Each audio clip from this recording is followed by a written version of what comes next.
యాదాద్రి భువనగిరి జిల్లా ఒలిగొండ మండలం నర్సయ్యగూడెం గ్రామ పంచాయతీ పరిధిలో ఉన్నాం. ఇక్కడ సర్పంచ్ గారు పసల జ్యోతి విజయానంద్ గారు మనతో ఉన్నారు.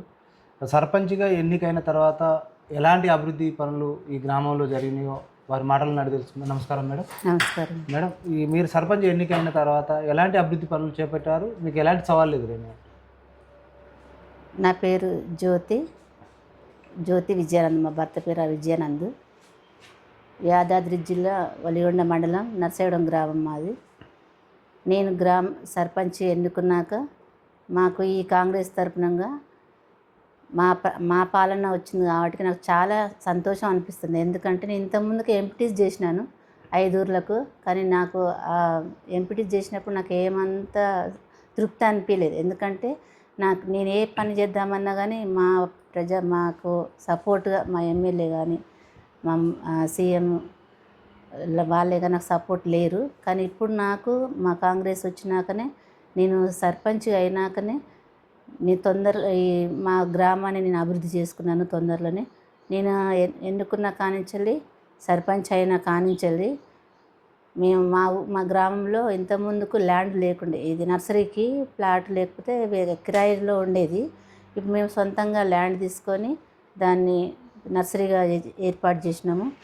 ఇంకొకటి రోడ్డు మా గ్రామం అంటే ఎంట్రన్స్లోనే మాకు స్టార్టింగ్ నుంచి ఒక పాత చర్చ్ వరకు మేము రోడ్డు ఓపించినాము. నాకు చాలా హ్యాపీగా ఉంది. సీఎం రేవంత్ రెడ్డి సార్ గారికి అలాగే అనిల్ సార్ గారికి ధన్యవాదాలు తెలుపుకుంటున్నాను. ఈ కొద్ది కాలంలోనే నాకు ఇలాంటి పనులు నాకు ఇచ్చినందుకు మీకు వందనాలు.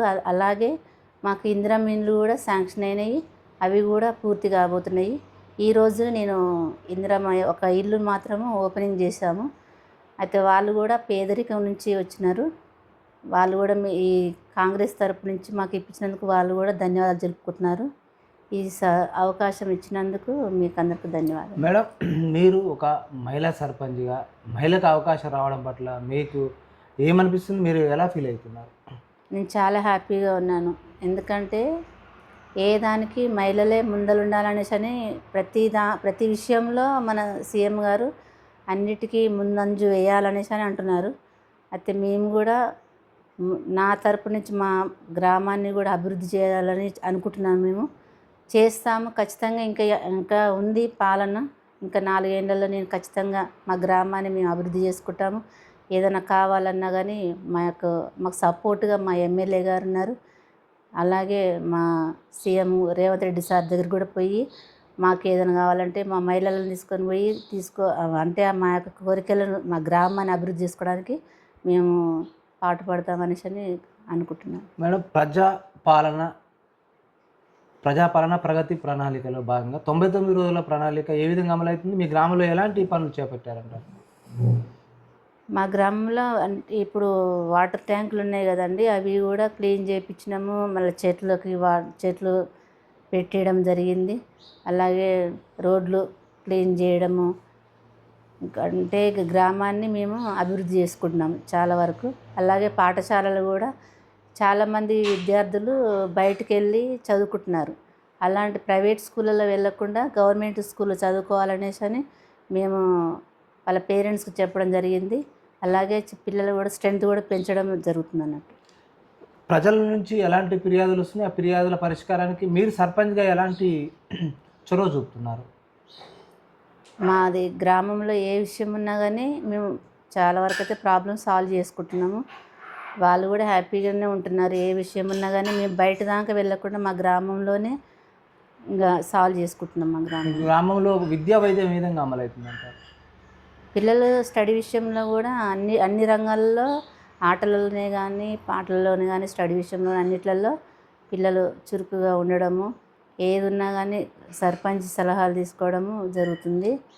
మీరు ఒక మహిళా సర్పంచ్గా మహిళలకు భద్రత విషయంలో కావచ్చు, మహిళా సంఘాల బలోపేతానికి కావచ్చు, మహిళలకు స్వయం ఉపాధి విషయంలో ఎలాంటి కార్యక్రమాలు చేపడుతున్నారు? మహిళా సంఘం అంటే మా గ్రామానికి మహిళా సంఘం బిల్డింగ్ కూడా శాంక్షన్ అయింది. అది మాకు చాలా హ్యాపీగా ఉంది మా మహిళలకు.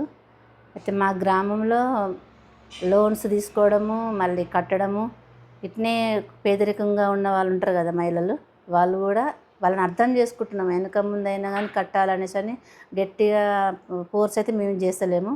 వాళ్ళు కూడా అర్థం చేసుకుని అందరము ఏకతాటిగా మహిళలందరం ఒక తీరుగానే నడుస్తున్నాము. గ్రామంలో మౌలిక సదుపాయాల విషయాల పట్ల మీరు ఎలాంటి కార్యక్రమాలు చేపడుతున్నారు? మౌలిక సదుపాయాలు రోడ్లు కావచ్చు, డ్రైనేజీ సిస్టమ్ కావచ్చు. ఇంకా కొన్ని పెండింగ్లో ఉన్నాయి. అవి కూడా మేము చేపిస్తామనేసి అని మా ప్రజలకు తెలియజేస్తున్నాం అన్నట్టు.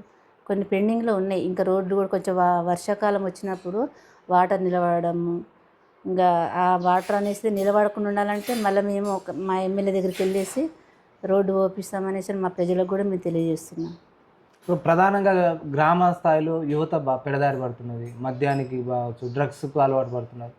మీరు సర్పంచ్గా ఎలాంటి చైతన్యం తీసుకొస్తారు? యువకులో ఎలాంటి మార్పు కనిపిస్తుందంట? ఇంతవరకు అయితే మా గ్రామంలో అలాంటి పిల్లలైతే లేరు. యూత్ పిల్లలందరూ మంచిగానే ఉన్నారు. ఈ డ్రగ్స్ అనేసి అలాంటివి అయితే మా గ్రామంలో అయితే అలవాటు లేవు, రావు కూడా.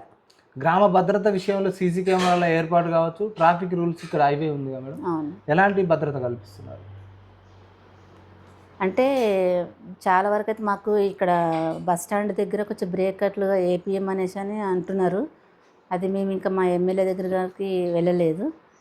అది కూడా మేము చేపిస్తామని మాకు చెప్పిన ప్రజలకు కూడా మేము తెలియజేస్తున్నాం. ఎందుకంటే ఇది హైవే కదా, స్పీడ్గా పోయి మా గ్రామంలోకి ఎంటర్ అయ్యేటప్పుడు కొంచెం ప్రాబ్లం అవుతుంది ఆడ. అయితే దానికి కొంచెం బ్రేకర్లు వేయమనేసి అని మేము కొంచెం మా ఎమ్మెల్యే గారిని కోరుకుంటున్నాము. మీ గ్రామం నర్సయ్యగూడెం గ్రామం అభివృద్ధి విషయంలో ఎమ్మెల్యే గారి సహకారం ఏ విధంగా ఉందంటారు? చాలా సపోర్ట్ ఉన్నది మాకు. నేను అంటే ఎంపీటీసీగా ఉన్నప్పుడు కూడా మా ఎమ్మెల్యే గారు, అంటే ఆయన ఇంకా ఎమ్మెల్యే కానప్పుడు కూడా మాకు చాలా భరోసా ఇచ్చారు అనిల్ సార్ గారు. ఇప్పుడు కూడా ఆయన ఇస్తాడు, మాకు ఏది కావాలన్నా కానీ మాకు సహకరిస్తాడు అనేసి అని మేము అనుకుంటున్నాము. ప్రభుత్వ సంక్షేమ పథకాలు ప్రజలకు ఏ విధంగా అందుతున్నాయి? అందే విషయంలో మీ పాలక మండలి, గ్రామ పంచాయతీ పాలక మండలి తీరు ఏ విధంగా ఉంది? 6 గ్యారెంటీల్లో ఇప్పుడు అన్నీ దాదాపు మంచిగానే జరిగినాయి. అంటున్నారంటే మాకు కూడా ఇప్పించండి అనేసి అని అంటున్నారు. ఫ్రీ బస్ అంటే అది మహిళలకి ఇప్పించినందుకు చాలా ధన్యవాదములు. కొంతమంది ఏమంటారు అంటే ఇప్పుడు అవసరమా అనేసి అని మాట్లాడారు, కానీ ఇది అవసరమే. కొంతమంది అంటే అన్ని విషయాలలో మన ప్రతిదానికైతే ఫ్రీ బస్ ఉందనేసి అని ఫ్రీగా వెళ్ళి ఫౌండేషన్ ద్వారా ఇటీవల జాబ్ మేళా నిర్వహించారు మేడం. ఎంతమందికి ఈ గ్రామం నుంచి యువతి యువకులకు ఉద్యోగ అవకాశాలు దక్కినాయి అంటారు? అంటే ఇంతవరకు అయితే మా గ్రామంకి అయితే గవర్నమెంట్ అయితే ఒక 2-3 వచ్చినాయి. రేపు జూన్ 2న అరువులకు ఏదైతే సంక్షేమ పథకాలు కావచ్చు, పెన్షన్లు అందిస్తామని కూడా ప్రభుత్వం చెప్తుంది. రేపు అవన్నీ రాపించినాము. కొత్త పెన్షన్లు కూడా ఎవరెవరు కావాలనేసి అని రాపించినాము. అవన్నీ ఖచ్చితంగా ఇప్పిస్తామని కూడా వాళ్ళకి మాట ఇచ్చినాము. ఇవ్వాలి కూడా, ఎందుకంటే వాళ్ళకు కూడా పేదరికంగా ఉన్నారు కాబట్టి వాళ్ళు కొట్లాడుతున్నారు మాకు పింఛన్ కావాలనేసి అని. అలాంటిది ఎవరైతే నేమ్స్ వచ్చినాయో వాళ్ళందరికీ ఇప్పించాలనేసి అని కూడా మన ఎమ్మెల్యే గారిని కోరుకుంటున్నాం. Okay madam, thank you madam. ఈ గ్రామాన్ని నర్సయ్యగూడెం గ్రామ పంచాయతీ పరిధిలో ఉన్న అభివృద్ధి పనుల విషయంలో కావచ్చు, ప్రజలకు ఏ సమస్య వచ్చినా నా సమస్యగా భావించి ప్రజలకు నిత్యం అందుబాటులో ఉంటూ, అదే ఎమ్మెల్యే కుంభం అనిల్ కుమార్ రెడ్డి సార్ గారి సహకారంతో, సీఎం రేవంత్ రెడ్డి గారి సహకారంతో గ్రామాలు అభివృద్ధి పదంలో ముందుకు తీసుకుపోతున్నాయి. అభివృద్ధి విషయంలో రాజీ లేకుండా ఈ గ్రామాన్ని ముందుకు తీసుకుపోతానని కూడా సర్పంచ్ గారు హామీ ఇవ్వడం జరుగుతుంది. ఇలాంటి మరో అంశంతో మరో వీడియోలో మీ ముందుకు వస్తుంది ప్రజావేదిక. ఒక చిన్న విషయం అండి, ఇప్పుడు అంటే గ్రామ పంచాయతీలలో కారోబార్ వాళ్ళకి, సిబ్బంది వాళ్ళకి కొంచెం నెల జీతాలు రావడం ఇవ్వాలంటే కూడా కొంచెం ప్రాబ్లం అవుతుంది.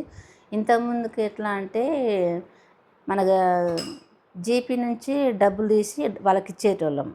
ఇప్పుడు ఆ అవకాశాన్ని కూడా తీసేసిర్రు. అయితే వాళ్ళకి ఇబ్బంది పడుతున్నాం. అయితే మరీ వేరే ఊళ్ళలో ఎట్లుందో నాకు తెలియదు, మా నర్సయ్యగూడెంలో అయితే వాళ్ళు వెళ్ళిపోతా అంటుర్రు.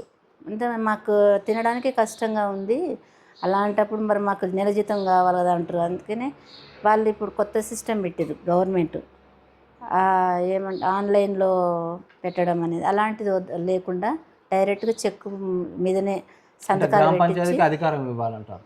గ్రామ పంచాయతీ కంటే ఇప్పుడు గ్రామ పంచాయతీ సెక్రటరీకి ఇవ్వాలి, ఏదో జీతాల పంపిణీ విషయంలో కావచ్చు. అట్లా ఇస్తే మేము డైరెక్ట్గా చెక్కుల ద్వారా వాళ్ళకి ఇచ్చేయచ్చు కదా. ఎందుకంటే ఇప్పుడు ఆన్లైన్ నుంచి రావడము, అది నెట్ ఇదన్నీ ప్రాసెస్ పెట్టేసరికి వాళ్ళకి కూడా ఇబ్బంది అవుతుంది. వాళ్ళు కూడా పనికి రావట్లేదు, నెల నెల రావట్లేదా మేడం జీతం? రావట్లేదు. గ్రామ పంచాయతీలో పనిచేసే పారిశుద్ధ్య కార్మికులకు నెల నెల జీతాలు అందాలంటే గతంలో ఏ విధంగా అయితే ఆ పద్ధతి కొనసాగిందో అదే పద్ధతి కొనసాగించాలని కూడా సర్పంచ్ గారు కోరుకున్నారు. ప్రభుత్వం కూడా ఇలాంటి విషయాలపై దృష్టి పెట్టి ప్రత్యేకంగా ఇప్పుడు ఏదైతే గ్రామ పంచాయతీలకు సర్పంచులకు సెక్రటరీ లేదు, ఆ ఫండ్ ద్వారానే చెక్కుల రూపంలో పారిశుద్ధ్య కార్మికులు జీతాలు అందేది. వారికి నెల నెలలు రాకపోవడం వల్ల పస్తులు ఉండే పరిస్థితి ఉంది, పనిచేసే పరిస్థితులు కూడా కనిపిస్తలేవు అంటున్నారు సర్పంచ్ గారు. అలాంటి పాత పద్ధతుల్లోనే వారికి పారిశుద్ధ్య కార్మికుల జీతభత్యాలు చెల్లించే విధంగా గవర్నమెంట్ ఆలోచించాలని కూడా సర్పంచ్ గారు కోరుతున్నారు. మరి అదేవిధంగా ప్రభుత్వం కూడా ఆలోచించాలని కూడా మా ప్రజావేదిక న్యూస్ ఛానల్ కూడా కోరుతున్నది. Thank you madam. చూస్తూనే ఉండండి మీ ప్రజావేదిక న్యూస్ ఛానల్.